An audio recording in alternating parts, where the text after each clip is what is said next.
자, 이제 베드로전서의 가장 마지막 부분에 다다랐습니다.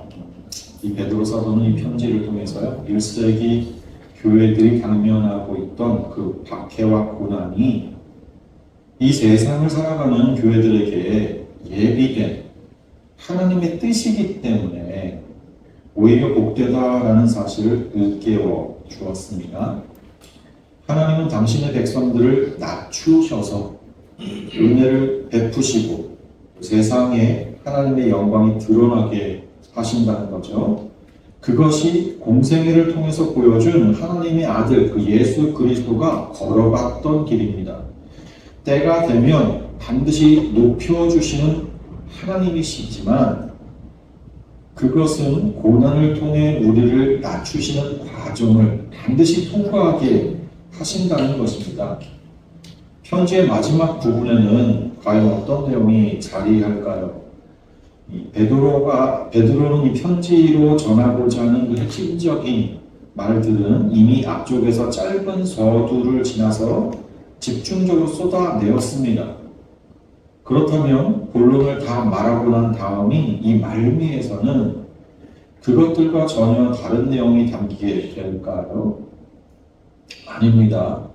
편지를 마무리하는 순간까지 고난 속에서 갈등하고 있을 그 교회들에게 당부하고 또 당부하고 싶은 말이 반복되고 있습니다. 결국 또다시 고난에 대한 주제를 꺼내고 있다는 거예요. 단, 이 마지막 부분에서는 앞에서와는 또 다른 각도에서 이 고난에 대한 주제를 바라볼 수 있도록 해줍니다.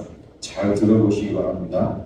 먼저 본문의 구조를 보면 말이죠. 오늘 읽은 이 본문의 구조를 보면 12절부터는 편지들마다 가지고 있는 그 보편적인 형식을 따라서요. 끝맺는 말과 문안 인사 그리고 복을 비는 축사 이런 순서로 편지를 끝냅니다. 근데 그 이전까지인 이 6절 즉 6절부터 11절까지는요.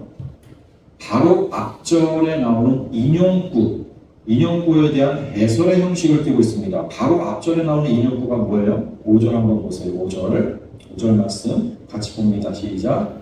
젊은 자들아 이와 같이 자녀들에게 순종하고 다 서로 겸손으로 허리를 동이라 하나님은 교만한 자를 대적하시되 겸손한 자들에게는 은혜를 주시느니라. 이 5절 거기 하반절에 하나님은 서부터 은혜를 주시느니라까지가 70인역의 그 잠언 3장 34절을 인용한 말씀이거든요. 구약성경을 인용한 거라고요. 70인역에서는 주어가요 호데오스 이 하나님이 아니라 퀴리오스 주라고 되어 있어요. 근데 베드로는 그 70인역을 여기에 인용할 때 그 퀴리오스를 데오스로 바꿔서 인용했어요. 이건 구약 성경이 하나님의 이름을 함부로 부르지 않기 위해서 하나님이 나오는 부분을 다 아도나이, 주님으로 바꾸어서 읽는 습관이 있었거든요. 그걸 따라서 70인경을 기록할 때에도 그 아도나이를 번역해서 그대로 번역해서 주로, 큐리오스로 옮겨놨기 때문에 그랬던 거죠.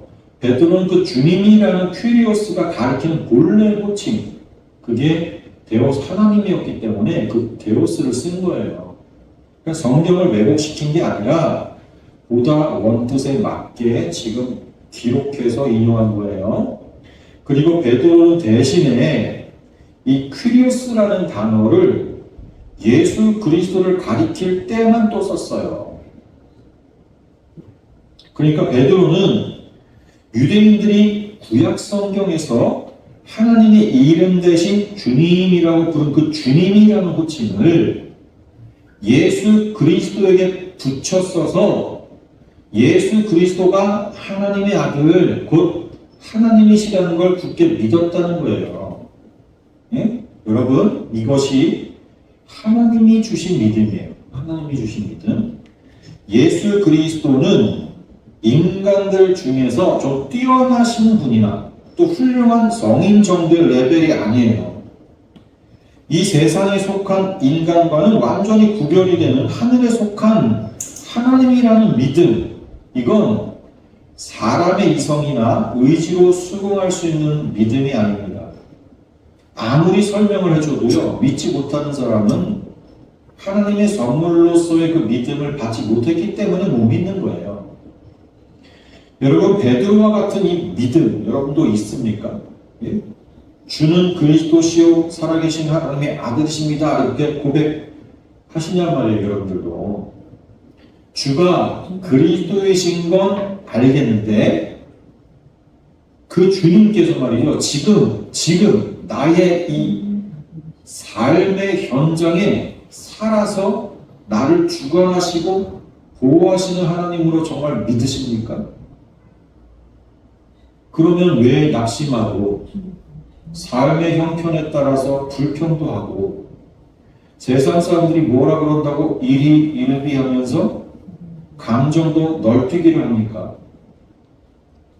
왜 그 주님이 살아계신다고 하면서 그 앞에서 있는 감정 없는, 있는 감정, 없는 감정 다 쏟아내면서 사냐 말이에요.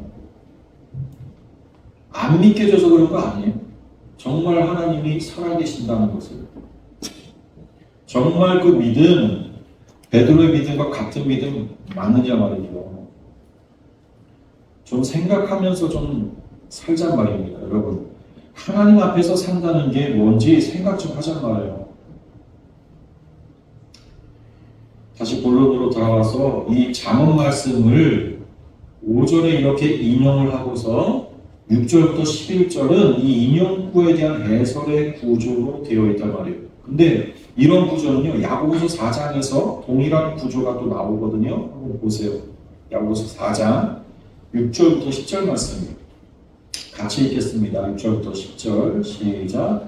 그러나 더욱 큰 은혜를 주시나니 그러므로 이르시되 하나님이 교만한 자를 물리치시고 겸손한 자에게 은혜를 주신다 하였느니라. 그런즉 너희는 하나님께 복종할지어다. 마귀를 대적하라. 그리하면 너희를 피하리라.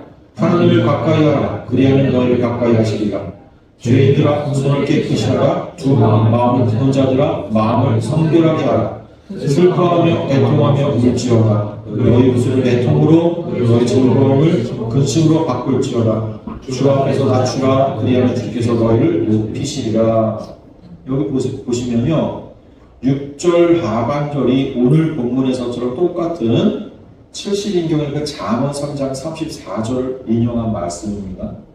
그리고 이어지는 7절부터 10절이 이 인용구에 대한 6절에 나오는 그 인용구에 대한 해설 부분이에요. 그러니까 이 잠언 말씀을 왜 인용했는지, 이 잠언의 인용구로 무슨 말을 하려고 하는지가 그 뒤로 지금 쭉 펼쳐진 게 7절부터 10절까지란 말이에요. 야고보서로 지금 잘 보시면 잠언 말씀의 그 하나님이 대적하는 자와 또 하나님의 은혜를 베푸시는 자가 이렇게 대조돼서 소개되고 있죠.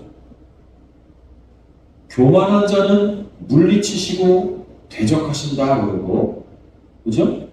지금 잠언 말씀에 인용구에. 그리고 겸손한 자는 은혜를 베푸세요. 그리고 야고보와 이 베드로가 이 똑같은 인용구를 설명하는 부분들을 각각 여러분을 비교해서 보시면 공통적으로 등장해서 설명되는 새로운 존재가 있어요. 그쵸? 잠언 말씀만 보면 하나님과 사람 사이의 관계로만 보였었는데, 야고보와 베드로는요, 공이 둘 다 하나님과 사람 이외 또 다른 존재를 끼워 넣고 있죠. 누구예요? 마귀. 야고보도 마귀를 대적하라 그러고 베드로도 마귀를 대적하라 그런단 말이에요. 보세요, 여러분. 세상에는 실제로는 인식되지는 않지만 실제 하는 것들이 있어요. 예? 육신으로는 절대 알아볼 수 없는 세계와 존재들이 있단 말이에요. 그게 영의 세계예요. 이 세상에는 아직 과학이 발견하지 못한 미지의 영역들도 많습니다. 현미경으로도 볼 수가 없는 마이크로의 세계도 다 발견하지 못한 영역이 있고 아주 작은 존재들, 아직도 우리가 인식하지 못한 존재들이 있어요. 그 영역이 있단 말이에요. 마이크로 세계도. 또 먼 곳을 보는 망원경으로도 관측하지 못한 매크로의 세계도 그 끝이 어딘지 모른단 말이에요. 저 광활한 우주, 큰 세계가 얼마만큼 큰지 아직도 보지 못하는 곳이 있다니까요. 그러나 그러한 과학의 발전 여부에 따라서 볼 수 있는 세계가 아니라 과학이 더 발전하면 아직 보지 못하는 마이크로의 세계, 매크로의 세계 다 볼 수 있어요. 언젠가는. 그러나 그런 과학의 발전 여부에 따라서 볼 수 있는 세계가 아니라 진짜 육신의 세계가 볼 수도 없고 범접할 수도 없는 세계가 또 있단 말이에요. 성경에서 그걸 얘기하는 거예요. 바로 영적 세계란 말이에요. 그게. 성경을 통해서 알려진 세계죠. 그리고 하나님의 아들로 다시 태어난 거듭난 영적 존재들만 감지하게 되는 세계가 영적 세계. 영적 세계는 이 시간 속의 세계에는 감추어져 있지만 이 시간의 세상이 끝나면 완전히 오픈되는 세계예요. 사실은 그 세계가 진짜 세계입니다. 지금 이 시간 속의 세계는 시간 속에서만 존재하는 세계. 태초와 종말이라는 그 시간 속. 그 종말로 끝이 나면 이 시간 속의 세상은 없어져요. 성경은 이 영적 세계에서 영원히 존재하는 것이 셋이 있다는 거예요. 세 존재가 있다는 거예요. 하나님, 그리고 천사, 그리고 사람이에요. 하나님께서는 피조물들 가운데 천사와 사람을 영원한 존재로 만들었어요. 마귀는 천사였는데 타락한 천사입니다. 성경을 보면 천사는 하나님을 수종드는 존재입니다. 천사는 엄연히 존재합니다. 마귀도 실체합니다. 그런데 우리는 그 존재를 잊고 살 때가 많아요. 베드로와 야고보는 잠언 속에서 하나님이 대적하시는 교만한 자의 정체를 말이죠. 사람에게만 국한하는 우리들의 시야를 영적 세계 전체로 이렇게 확장시켜주고 있는 거예요, 지금.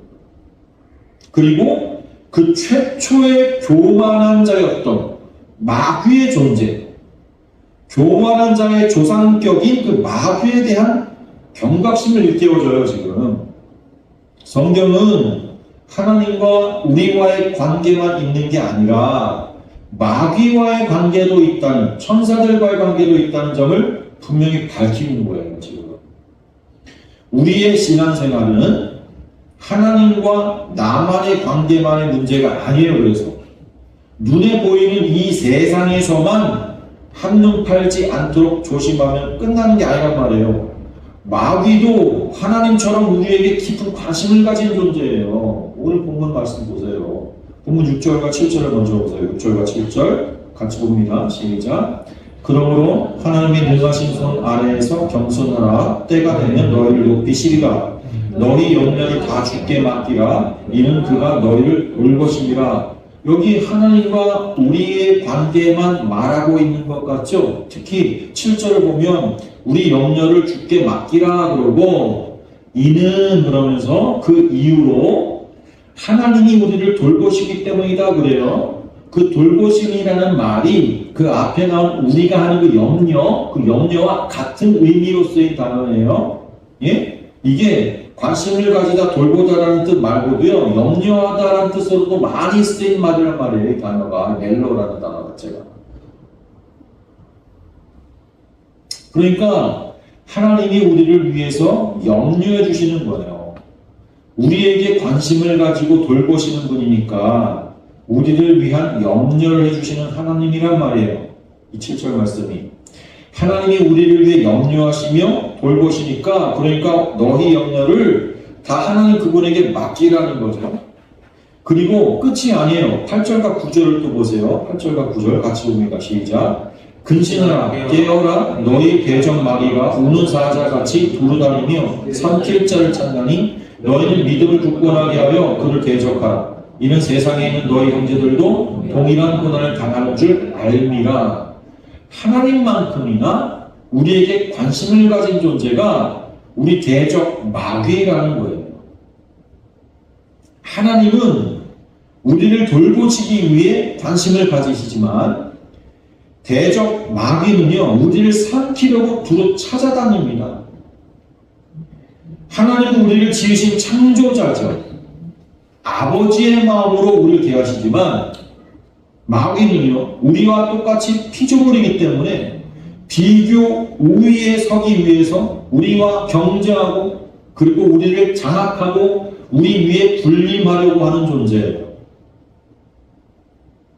하나님은 하나님의 영광을 위해서 우리를 창조하셨죠. 피조물 전체가 하나님의 영광을 위해서 창조됐단 말이에요. 근데 그 피조물이 하나님을 거스르면 그게 가장 큰 죄예요. 문제가 되는 거예요, 그게. 하나님은 그래서 늘 그 본래의 자리, 하나님은 하나님의 자리, 피조물은 피조물의 자리, 그 자리와 서열이 중요한 거예요. 그 자리를 지킬 때 하나님 영광 받으시니까. 하나님은 당신의 영광을 빼앗기는 게 가장 부자연스럽고 노하시는 상태가 되는 거예요. 이 세상은 그런 영적 질서가 있단 말이에요. 그런데 아담과 하와가 뱀의 말에 귀를 기울이고 하나님의 말씀을 듣지 않았죠. 마귀는 우리 육신이 원하는 것을 선물하는 대신 우리를 장악한단 말이에요. 하나님에게서 피조된 존재가 피조물의 자리를 거부하고 하나님처럼 될 수도 있다는 욕심을 품고 실행에 옮기도록 한 그 선악과 사건, 그건 정확하게 마귀가 천사의 직분을 망각하고서 교만해져가지고 하나님의 영광을 가로채려고 했던 그 천사의 타락, 그래서 마귀가 된 그걸, 천사의 타락을 인간 세상에서 재현한 거예요. 인간 세상에서 또다시 일어나게 만든 사건이라고. 인간이 타락한, 그래서 천사, 타락한 천사인 그 마귀의 수중에 들어간 사건. 영적 질서가 깨진 거예요. 우리 주님께서 요한에게 세례를 받으신 다음에 공생애를 시작하시자마자 제일 먼저 한 일이 뭔지 아세요? 주님께서 제일 먼저 하신 일. 이 깨진 질서를 바로잡으시기 위해서 사단에게 시험을 받으신 거예요. 광야로 가셔가지고 40일간 금식하신 다음에 사단의 유혹을 물리치시잖아요. 그건 아담이 실패해가지고 깨어진 그 영적 질서를 바로잡으신 거예요.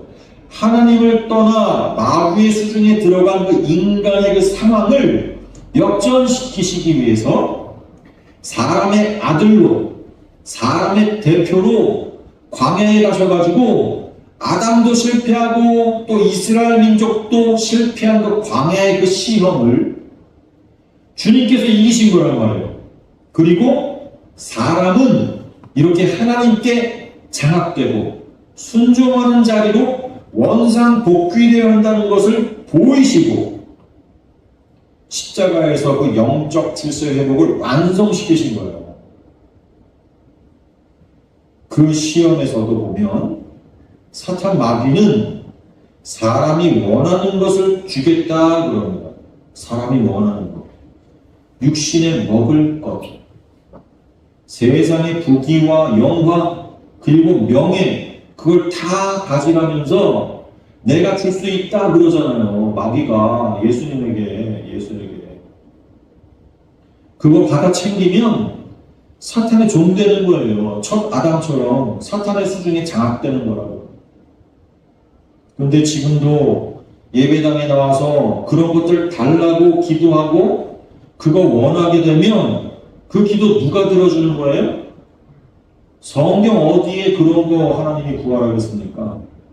그거 구하라 그런 거는 자청해서 주겠다 그런 건 사단 존재예요. 사탄이라니까요. 하나님이 아니에요. 사탄이지. 하나님이 그런 거 주겠다고 우리 불렀습니까? 이 세상에서 끄집어냈어요. 그건 이방인들이 구하는 거다 그러면서 하나님의 나라와 그의 의를 구하라 그랬잖아요. 오히려 엉뚱한 거 구하고 있으면 마귀에게 먹히는 거예요. 마귀는 그런 거 다 누리게 해준다 그랬단 말이에요. 세상 부귀와 영화, 명예, 먹을 거 다 받아 누리면 마귀의 수중에 있는 거예요. 그거. 예수 믿으면 다 거지 된다는 건 아니지만 거기에 마음이 있는 자들이 그렇다는 거예요. 거기에 마음을 빼앗기고 있는 자들이 그렇다는 거예요. 예수 믿으면 우리들의 시선이 그런 것들에서 하나님 나라와 하나님 나라의 그 의로 돌아서야 된단 말이에요. 관심사가 바뀌어야 되는 거예요.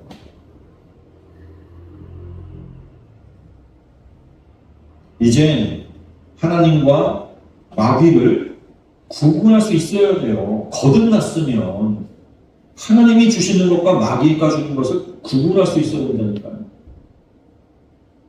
우리가 하나님께 무엇을 구해야 되는지 구분할 수 있어야 된단 말이에요. 거듭났으면서도 똥, 된장 구분 못하고 무턱대고 세상 사람들이 구하는 거 똑같이 구하면 뭐예요? 마귀에 장악된 채로 아직 있는 거예요. 무작정 기도하고 무작정 종교 생활한다 그래서 그게 다 믿는 게 아니란 말이에요. 그걸 분별하는 게 근신하고 깨어있는 거예요.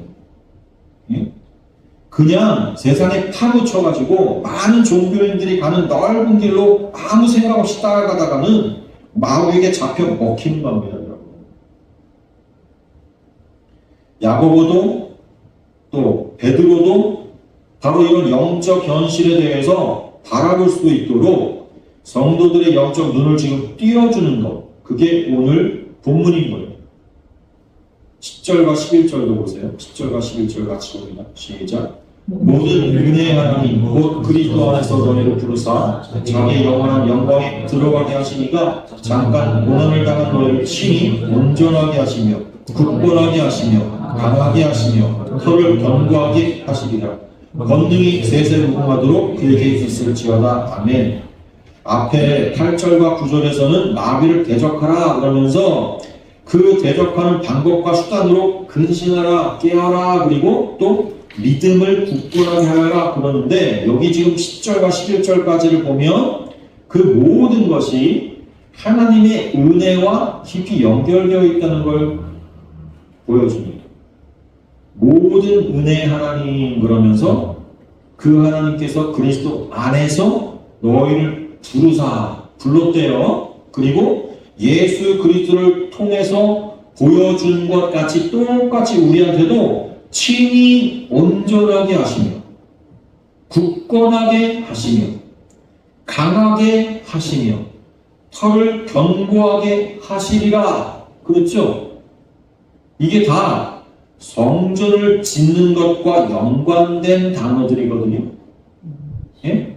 우리가 앞에서 우리를 산돌이신 예수 그리스도와 함께 거룩한 성전으로 지으신다는 말씀을 하셨었는데 그 말씀과 연결되어 있는 표현들인 거예요, 이게 지금. 그리고 마지막 마무리 부분 12절부터 14절 편지 제일 끝부분 보세요.